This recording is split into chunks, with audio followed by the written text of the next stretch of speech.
Dünyada öyle bir yer var ki burada hastalanabilir, iflas edebilir, hatta sokakta yürürken kutup ayılarıyla burun buruna gelebilirsiniz. Ama yapamayacağınız, yasak olan tek bir şey var, ölmek. Yanlış duymadınız. Burası Norveç'e bağlı Svalbard takımadalarının başkenti Longyearbyen.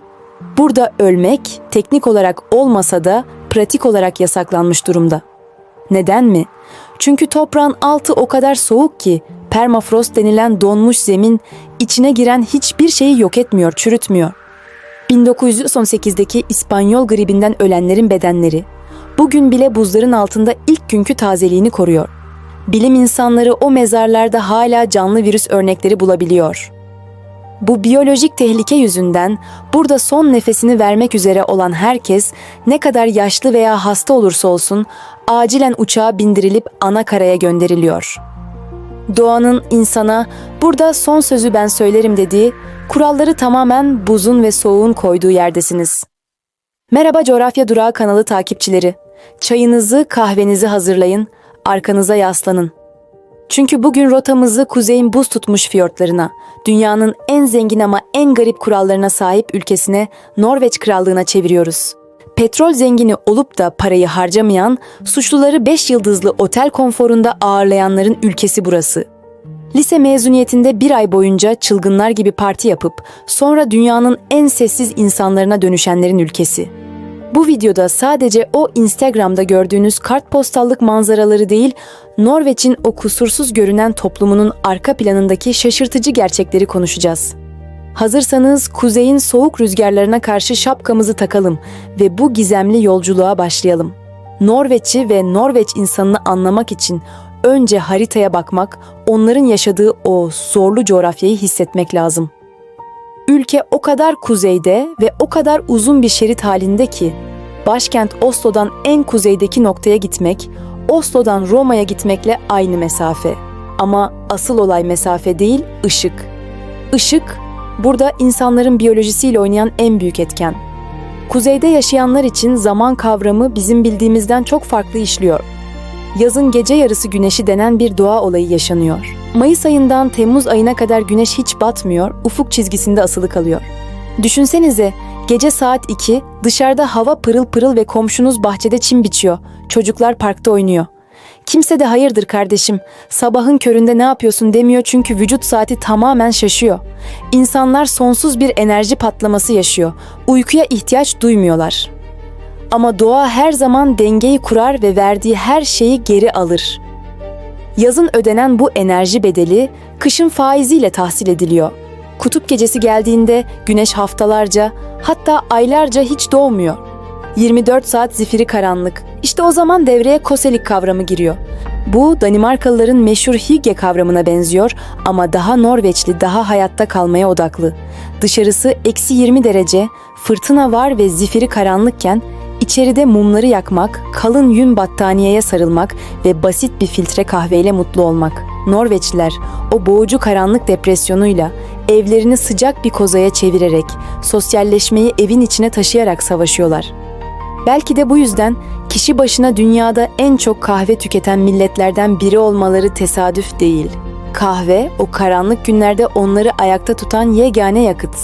Peki, bu karanlık ve soğuk coğrafyada, tarımın bile zor yapıldığı bu topraklarda insanlar nasıl bu kadar zengin olabiliyor?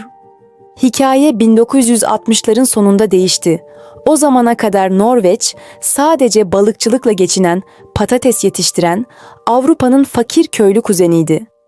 Ama 1969'da Kuzey Denizi'nde Ekofisk sahasında petrolü buldular ve kaderleri bir gecede değişti.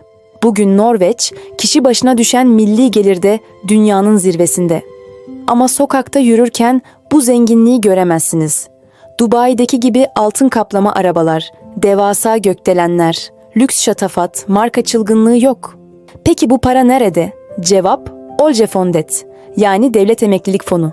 Norveç devleti petrolden kazandığı her kuruşu, kuruşuna dokunmadan bu fona yatırıyor ve dünya borsalarında değerlendiriyor. Şu an fonun değeri 1,7 trilyon doları aştı. Bu rakamı hayal etmek bile zor. Şöyle anlatalım. Apple, Microsoft, Google, Amazon, Samsung Dünyadaki halka açık neredeyse her şirketin ortalama %1,5'u Norveç devletinin. Yani aslında Norveç halkı sizin cebinizdeki telefonun da, şu an bu videoyu izlediğiniz bilgisayarın da, kullandığınız sosyal medya uygulamasının da gizli ortağı. Norveç'te doğan her bebek doğduğu an teorik olarak bir krona milyoneri. Ama devlet bu parayı harcamıyor. Yasayla kendilerini bağlamışlar. Fonun ana parasına dokunmak yasak. Sadece yıllık karın %3'ünü bütçeye aktarabiliyorlar. Düşünce yapısı şu: bu petrol sadece bizim değil, henüz doğmamış torunlarımızın, 100 yıl sonra yaşayacak Norveçlilerin de hakkı. Biz sadece emanetçiyiz. Dünyada piyangoyu kazanıp da bilet parasını faize yatırıp sabah 6'da kalkıp işe gitmeye devam eden tek millet olabilirler. Bu disiplin gerçekten takdire şayan. Şimdi aklınıza şu soru gelebilir: bu kadar parası olan insanlar neden bu kadar mütevazı yaşıyor? Neden paralarını göstermiyorlar? İşte burada devreye Norveç kültürünün temel taşı, yazılı olmayan anayasası giriyor. Janteloven, yani jante yasası. Bu bir kanun kitabında yazmaz ama toplumun her hücresine işlemiştir. Kural çok net: sen özel biri değilsin, bizden daha iyi değilsin. Kendini kimseden üstün görme. Norveç'te başarınızla övünmek, zenginliğinizi göstermek ayıptır, görgüsüzlüktür. Bir şirketin CEO'su da olsanız, başbakan da olsanız işe bisikletle veya metroyla gidersiniz. Kimse size "vay be, ne kadar halktan biri" demez, çünkü herkes eşittir. Kimse kimseden üstün değildir. Bu eşitlik takıntısı mutfağa, yemek kültürüne de yansımış. Norveç'te matpakke denen bir öğle yemeği kültürü var. Dünyanın en zengin insanları öğle yemeğinde ne yiyor dersiniz? İstakoz mu? Havyar mı? Pahalı restoranlarda iş yemekleri mi? Hayır. Evden getirdikleri, sabah uyanıp hazırladıkları, yağlı kağıda sarılmış kuru tam tahıllı ekmek üzerine bir dilim brunost, yani o meşhur kahverengi keçi peyniri. Yanında ne domates var, ne marul, ne de sos. Kupkuru bir ekmek ve peynir. Neden? Çünkü yemek bir haz aracı değil, sadece yakıt. Doymak için ye, zevk için değil felsefesi hakim. Ayrıca iş yerinde yan masadaki arkadaşından daha süslü bir sandviç yemek bile jante yasasına aykırı olabilir. Göze batmamak, hayatta kalmanın ve toplumdan dışlanmamanın kuralı. Ama durun, bu kuru ekmek kuralının bozulduğu tek bir gün var: Cuma akşamları. Norveç'te cuma demek, taco cuması, yani taco fredag demek. İnanması güç ama Meksika ve Amerika Birleşik Devletleri dışında dünyada kişi başına en çok taco tüketilen ülke Norveç.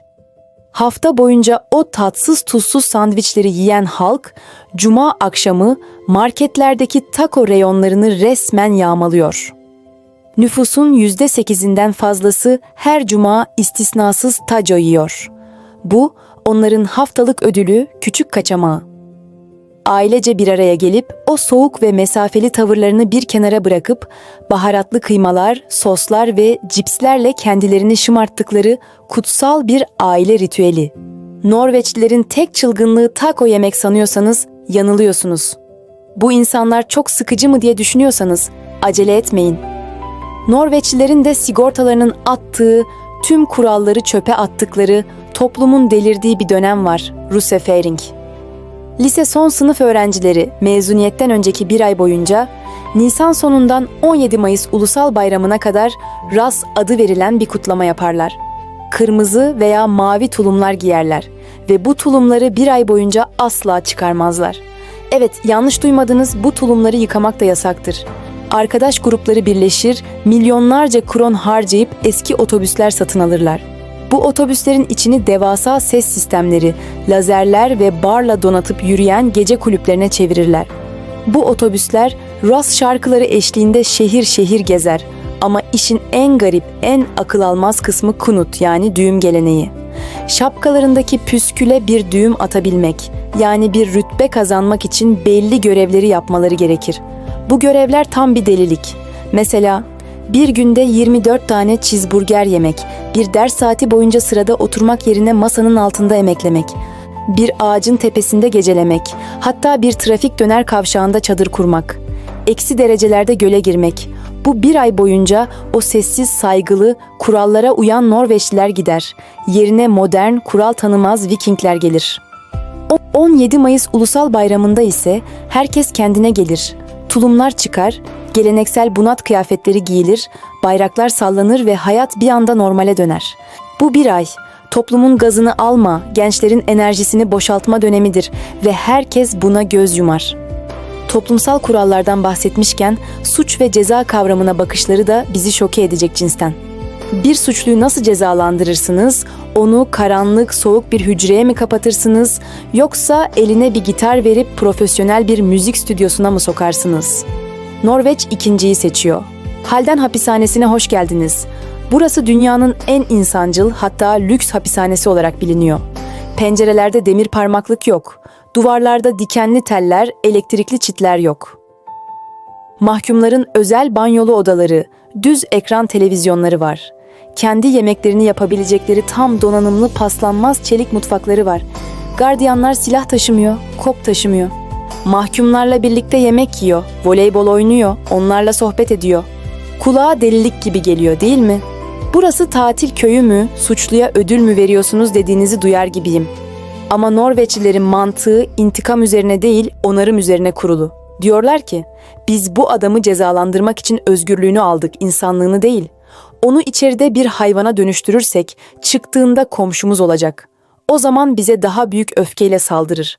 Ama onu eğitirsek, ona değer verirsek iyi bir komşu olur. Ve sıkı durun, istatistikler onları haklı çıkarıyor.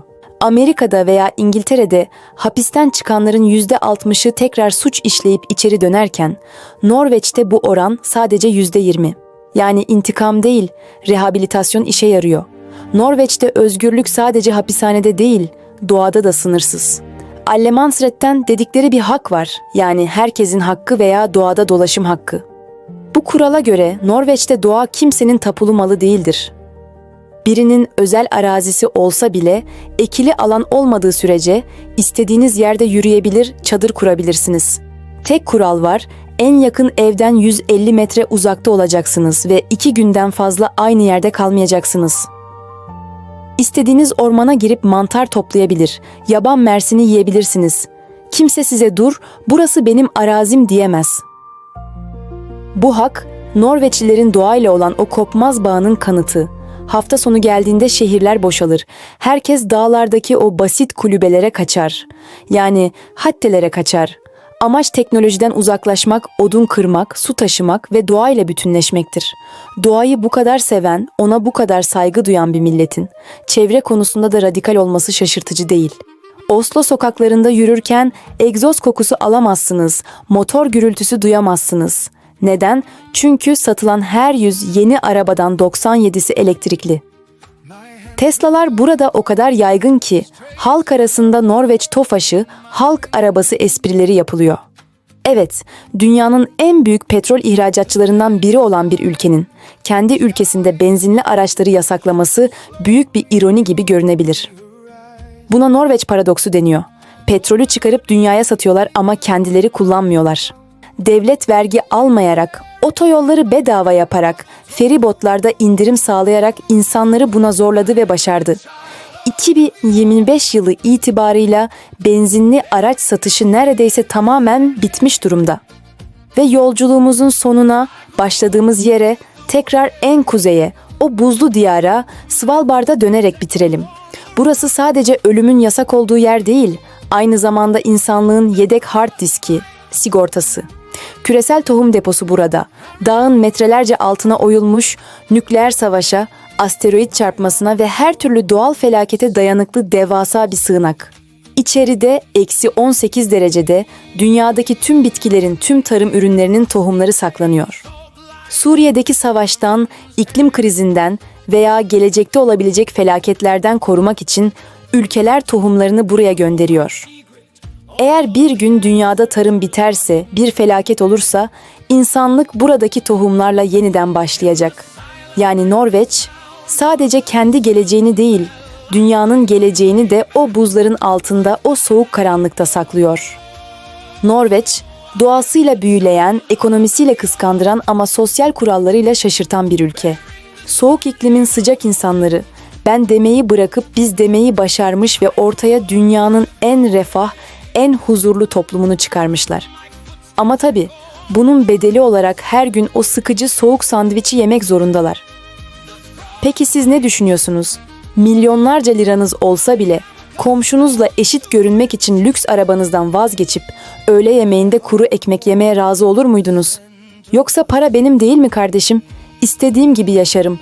Kime ne mi derdiniz? Bu Jante yasası size göre mi? Yoksa tam bir kabus mu? Cevaplarınızı, düşüncelerinizi yorumlarda mutlaka bekliyorum. Hepsini tek tek okuyacağım. Bu soğuk diyarları ısıtmak, bize destek olmak için videoyu beğenmeyi ve Coğrafya Durağı ailesine katılmak için abone olmayı unutmayın. Bildirim zilini açın ki bir sonraki macerayı kaçırmayın. Bir sonraki durağımızda dünyanın başka bir ucunda görüşmek üzere, hoşça kalın.